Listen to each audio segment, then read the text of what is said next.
नमस्कार प्रिय दर्शकों, आज एक बार पुनः आप सभी के सामने एक ज्ञानवर्धक और प्रेरणादायक कहानी लेकर हाजिर हुए हैं। प्रिय दर्शकों, अगर आप अपने जीवन में रोज कुछ नया सीखना चाहते हो तो हमारे चैनल को सब्सक्राइब जरूर कर लें। प्रिय दर्शकों, गाय माता ने बताया है कि आखिर मनुष्य गरीब क्यों रहता है। आज की इस कहानी में गाय माता ने मनुष्य के गरीब होने के 3 कारण बताए हैं और यह कारण वास्तव में आज कलयुग के समय में सत्य हैं। प्रिय दर्शकों, आज की यह कहानी बड़ी ही ज्ञानवर्धक और बड़ी ही प्रेरणादायक है। इसलिए आप सभी दर्शकों से यह गुजारिश है कि इस कहानी को पूरा जरूर सुनेगा। आज की इस कहानी को सुनने के बाद कोई भी मनुष्य कभी गरीब नहीं रहेगा, परंतु दर्शकों, उससे पहले आप लोगों को इस कहानी को पूरा अवश्य सुनना चाहिए। प्रिय दर्शकों, कहा जाता है कि गाय को मनुष्य के कल्याण के लिए माना गया है। दोस्तों, कहा गया है जब देवता और असुरों के बीच में समुद्र मंथन किया गया था तो उस समय कई रत्न उत्पन्न हुए थे और उन्हीं रत्नों में से एक रत्न गाय माता भी बताई जाती है। दर्शकों, कहा जाता है कि गाय माता को 33 कोटि देवी देवताओं का आशीर्वाद प्राप्त है और यह माना गया है कि समुद्र मंथन से उत्पन्न गाय माता को मनुष्य कल्याण के लिए कलिंग ने भेजा गया है।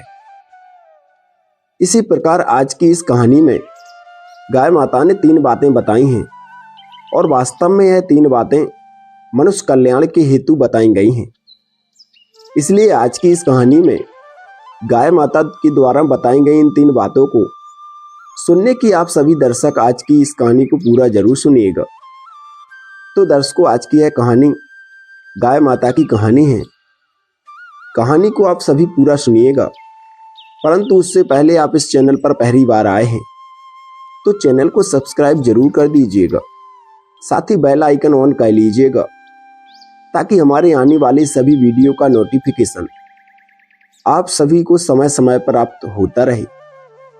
और अगर हो सके तो गाय माता की इस ज्ञानवर्धक कहानी को अपने मित्रों को जरूर भेज दें, शेयर जरूर कर दें ताकि उन्हें भी इस कहानी का लाभ प्राप्त हो सके। तो प्रिय दर्शकों, आइए आप सभी का ज्यादा समय विलंब ना करते हुए आज की इस कहानी को शुरू करते हैं। दर्शकों, प्राचीन समय की बात है।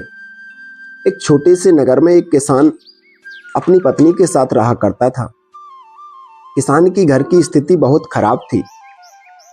किसान बहुत गरीब था। प्रिय दर्शकों, किसान की पत्नी को एक नवजात शिशु की प्राप्ति हुई थी, एक पुत्र की प्राप्ति हुई थी।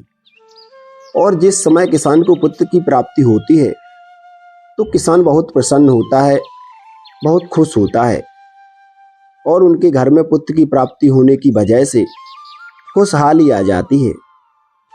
परंतु प्रिय दर्शकों, किसान का छोटा सा नवजात शिशु धीरे धीरे बड़ा होता जाता है तो उसे दूध की अधिक आवश्यकता होती है और किसान के घर में ऐसा कोई पशु नहीं था जिसकी वजह से किसान उस पशु का दूध निकालकर अपने उस बेटे को, अपने पुत्र को पिला सके। तो प्रिय दर्शकों, उसके बाद में किसान इस बात को लेकर बहुत सोचता था, बहुत चिंतित रहता था। तो किसान को एक उसका मित्र आकर बताता है कि हमारे गांव से कुछ मील दूर वन में एक ऋषि रहते हैं और उनके पास एक बहुत सुंदर गाय है। अगर आप उस गाय को उस ऋषि से मांगकर, उस साधु से मांगकर ले आते हैं तो आप अपने पुत्र को दूध पिला सकते हैं। उस किसान का मित्र किसान से कहता है। तो किसान दूसरे दिन ही सुबह के समय अपने घर से उस नगर से मीलों दूर जाने लगता है और चलते चलते उसे शाम हो जाती है, मगर वह किसान उस ऋषि के पास जाकर पहुंच जाता है, वन में पहुंच जाता है। ऋषि मुनि के पास जाकर किसान उन्हें प्रणाम करता है और प्रणाम करने के बाद किसान उस ऋषि से कहता है कि हे ऋषि, मैं इस वन में मीलों दूर एक नगर से आया हूं और मैं अपने पुत्र के लिए एक गाय लेने के लिए आया हूं, क्योंकि जो मेरा पुत्र है वह अभी बहुत छोटा है और उसे दूध की बहुत आवश्यकता है। इसलिए मैं आपके पास इस गाय को लेने आया हूं।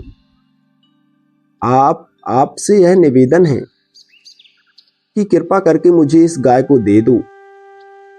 इस गाय को अपने घर ले जाकर अपने पुत्र की दूध की भूख को शांत कर सकूं। प्रिय दर्शकों, उसके बाद में वो किसान उस ऋषि से कहता है कि हे ऋषि, हे महाराज, आप जो भी चाहोगे, जितना भी चाहोगे, उतनी मुद्रा मैं आपको दे दूंगा, परंतु इस गाय को आप मुझे दे दीजिए।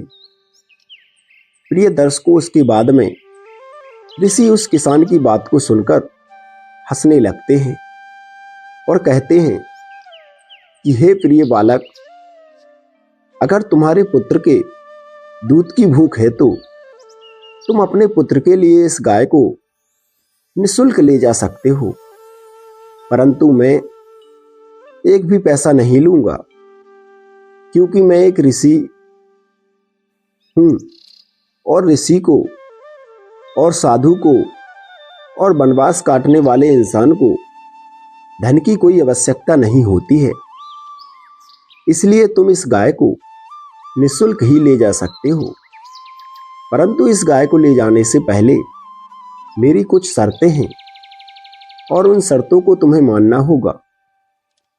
उसके बाद में ऋषि उस किसान से कहने लगते हैं कि हे किसान, जिस घर में गाय माता जाती हैं उस घर में हमेशा सुख समृद्धि और लक्ष्मी और वैभव और समृद्धि गाय के पीछे पीछे जाते हैं, क्योंकि गाय को 33 कोटि देवी देवताओं का आशीर्वाद प्राप्त है। और इसी कारणवश जिस घर में गाय माता जाती हैं उस घर में सुख और समृद्धि साथ ही जाती हैं। इसलिए तुम हमेशा इस गाय को भोजन के उपरांत भोजन, चारा और पानी और उसके रहने और बैठने की व्यवस्था समय समय पर ठीक ठाक करके रखना। दर्शकों, वह ऋषि कहते हैं, किसान, यह भी कहा जाता है कि जिस घर में गाय माता जाती हैं उस घर में कभी भी धन की कमी नहीं होती है, क्योंकि जिस घर में गाय माता जाती हैं उस घर में गाय के पीछे पीछे रिद्धि सिद्धि के दाता यानी माता लक्ष्मी के मानस पुत्र भगवान श्री गणेश जी भी जाते हैं। इसलिए तुम इस गाय को रोज सुबह उठते ही एक रोटी अवश्य खिलाया करना। अगर तुम इस गाय को रोज सुबह एक रोटी खिला दोगे तो उससे भगवान श्री गणेश जी तुमसे प्रसन्न हो जाएंगे, जिससे तुम्हारे घर में कभी भी धन की कमी नहीं आएगी और तुम्हारा दुर्भाग्य समाप्त होकर तुम्हें और तुम्हारे घर को सौभाग्य की प्राप्ति होगी। उसके बाद वह ऋषि उस किसान से कहते हैं कि हे किसान, अगर तुम इस गाय को अपने घर ले जाकर जा रहे हो तो कभी भी इस गाय का तुम शोषण करने के बाद इसे छोड़ मत देना। कहीं तुम इस गाय को अपने घर ले जाने के बाद और इसका फायदा उठाने के बाद, यानी कि जब तक यह दूध दे और जिस दिन दूध देना बंद कर दे तो उस दिन इसे छोड़ मत देना। अगर तुम ऐसा करते हो तो तुम्हारे उसी दिन से तुम्हारे बुरे समय की शुरुआत हो जाएगी। दर्शकों, यह बात कहकर वह ऋषि उस किसान को जाने के लिए कहता है और फिर वह किसान अपने पुत्र के लिए उस गाय को लेकर अपने नगर की ओर आने लगता है। और फिर वह किसान जैसे ही अपने घर आकर पहुंचता है तो वह किसान उस गाय माता को हरा चारा खिलाने लगता है और उसे अच्छी और स्वस्थ जगह पर आकर और एक पानी के स्थान पर बांध देता है। प्रिय दर्शकों, उसके बाद में वह किसान उस गाय माता की खूब देखभाल करता है और वह गाय का खूब अच्छी तरह से देखभाल करता है। और वह गाय भी उस किसान को दूध देने लगती है और वह किसान उस गाय के द्वारा दिए गए उस दूध को अपने बेटे को पिलाकर उसकी भूख शांत करता है। प्रिय दर्शकों, जिस दिन से वह किसान उस गाय को अपने घर में रखने लगता है और उसकी देखभाल करने लगता है, उस दिन के बाद उस किसान के अच्छे दिन आने लगते हैं और वह किसान देखते ही देखते पूरे गांव में धनवान होने लगता है और उस नगर में, उस गांव में बहुत अच्छा एक घर बना लेता है। दर्शकों, जिस दिन वह किसान अपने किसी कार्य को लेकर अपने घर से बाहर जाता तो वह अपनी पत्नी से इस बात को बोलकर जाता कि गाय माता को किसी चीज की कमी नहीं होनी चाहिए। दर्शकों, इस तरह वह किसान गाय माता की खूब देखभाल करता और गाय माता उस किसान को जागृत रूप से परिचय देती रही।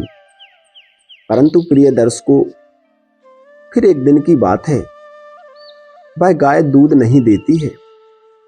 जिस दिन वह गाय दूध नहीं देती है तो किसान कुछ नहीं सोचता है और सोचने लगता है कि हो सकता है कि कोई भी कारणवश गाय ने आज दूध नहीं दिया होगा। परंतु प्रिय दर्शकों, फिर जैसे ही दूसरा दिन आता है तो उस दिन भी गाय दूध नहीं देती है और देखते ही देखते गाय बिल्कुल दूध देना बंद कर देती है। दर्शकों, जब वह गाय दूध नहीं देती है तो वह किसान उस गाय से धीरे धीरे लगाव कम करने लगता है और गाय के पास जाना तक छोड़ देता है और ना ही गाय को सुबह सुबह रोटी खिलाता है बल्कि स्वयं खाना खा लेता है, परंतु गाय को चारा तक नहीं खिलाता है। उसके बाद में जब गाय माता को समय समय पर भोजन नहीं मिलता है तो वह गाय माता बहुत ज़्यादा कमज़ोर हो जाती है और फिर एक दिन वह किसान गाय माता के पास आता है।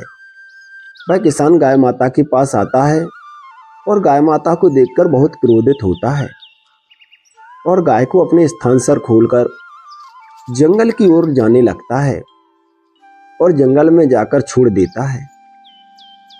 प्रिय दर्शकों, उसके बाद में उस दिन वह किसान उस गाय को जंगल में छोड़कर आ जाता है और फिर जैसे ही घर आता है तो इस किसान का जो पुत्र था, जैसे ही आकर देखता है तो किसान का पुत्र बीमार हो जाता है।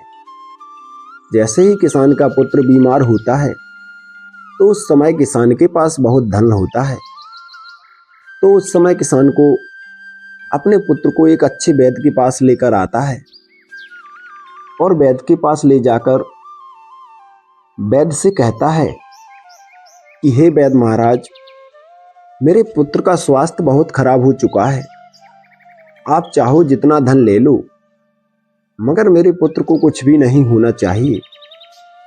तो दर्शकों, जो किसान का पुत्र था उसकी हालत बहुत ज़्यादा खराब हो जाती है और वैद्य उस सेठ किसान से कहता है कि पैसा धन बहुत चाहिए। तो दर्शकों, उस सेठ उस किसान का जो भी धन था, वह सारा धन जितना भी उसके पास था, वो सारा धन उसके पुत्र के इलाज में लग जाता है और उसके बाद उसके पुत्र की स्वास्थ्य में कोई भी सुधार नहीं आता है और अंत में वह वैद्य और धन के बारे में बोलता है। तो वह किसान सेठ अपने द्वारा बनाए गए उस घर को भी बेच देता है और अपने पुत्र के इलाज में लगा देता है। प्रिय दर्शकों, उसके बाद वह किसान सेठ पूरी तरह से बर्बाद हो जाता है, कंगाल हो जाता है और फिर उसका पुत्र ठीक हो जाता है और वह किसान अपने पुत्र को लेकर अपने घर, अपने नगर की ओर आता है तो उसके पास कोई घर नहीं होता है और ना ही धन होता है। तो किसान पूरी तरह से कंगाल हो जाता है और अपने पुत्र को अपने पुराने घर, अपनी पुरानी झोपड़ी में लेकर चला आता है और वहां पर जाकर रोने लगता है और बहुत उदास होता है। प्रिय दर्शकों, उसके बाद में वह किसान सेठ समझ जाता है कि ऐसा मेरे कर्मों की ही वजह से हो रहा है। तो वह किसान सेठ उस गाय माता को ढूंढने के लिए जंगल की ओर जाता है और जंगल की ओर जाकर देखता है तो उसे वह गाय माता मिल जाती है। और फिर गाय माता से जाकर वह किसान क्षमा मांगने लगता है और गाय माता के पैरों में गिर जाता है। और उसके बाद में वह गाय माता उस किसान से कहती हैं, हे बालक, जैसा करोगे वैसा ही पाओगे। प्रिय दर्शकों, उसके बाद में वह किसान गाय माता से माफी मांगने लगता है और फिर गाय माता किसान से कहती हैं कि हे किसान, हे दुष्ट, अगर ऐसी बात है तो मैं तुम्हें आज 3 बातें बता रही हूं और इन 3 बातों पर तुम्हें आज के बाद हमेशा अमल करना होगा। तो प्रिय दर्शकों, उसके बाद में गाय माता उस किसान को 3 बातें बताने लगती हैं और कहती हैं कि हे किसान, पहली बात, कभी भी किसी भी मनुष्य को अपने मित्र के साथ छल नहीं करना चाहिए, क्योंकि जो मनुष्य अपने मित्र के साथ छल करता है या फिर अन्य किसी व्यक्ति के साथ छल करता है या फिर उसका शोषण करता है, उसका फायदा उठाता है, वह मनुष्य, वह इंसान अपने जीवन में कभी सुखी नहीं रहता है। क्योंकि जो मनुष्य दूसरे मनुष्य के भाग का छीनकर खाता है, वह भोजन उसके पेट में कभी भी नहीं भाता है। इसलिए कभी भी किसी भी मनुष्य को किसी के साथ छल और उसका फायदा नहीं उठाना चाहिए। प्रिय दर्शकों, उसके बाद में गाय माता दूसरी बात बताने लगती हैं, कभी भी हमें अपने समय पर, अपने धन पर और अपने मन पर अपनी इच्छाओं को हावी भी नहीं होने देना चाहिए। जो मनुष्य अपने समय और अपने धन पर और अपने आप पर गर्व करता है, वह मनुष्य हमेशा जीवन में कहीं ना कहीं अवश्य ही ठोकर खाता रहता है। क्योंकि हर मनुष्य का समय एक जैसा नहीं होता है। क्योंकि कभी देखा जाए तो, कभी भी देख लेना, जो पहाड़ों में और जंगलों में पत्ता होते हैं, वह पत्ता कभी पत्थर के नीचे होता है तो कभी पत्थर के ऊपर होता है। ठीक इसी प्रकार समय एक ऐसी घड़ी है जो बदलते किसी भी समय को नहीं लगता। इसलिए कभी भी किसी भी मनुष्य को अपने समय पर, अपने धन पर और अपने मन पर गर्व नहीं करना चाहिए। प्रिय दर्शकों, उसके बाद में गाय माता तीसरी बात बताने लगती हैं और कहती हैं कि कभी भी किसी भी मनुष्य को अपने घर के मामले में अन्य लोगों से राय नहीं लेनी चाहिए। क्योंकि प्रिय दर्शकों, कहा जाता है कि अगर हमारे घर में लड़ाई झगड़ा हो और अगर हम उस झगड़े के बारे में हमारे पड़ोस के अन्य लोगों से किसी भी चीज के बारे में राय ले रहे हैं, तो वह लोग हमेशा काम को बिगाड़ने के बारे में ही सोचते हैं। इसलिए कभी भी अपने किसी कार्य के लिए अन्य लोगों से नहीं पूछना चाहिए और साथ ही अपने घर की बातों को अन्य लोगों को नहीं बताना चाहिए।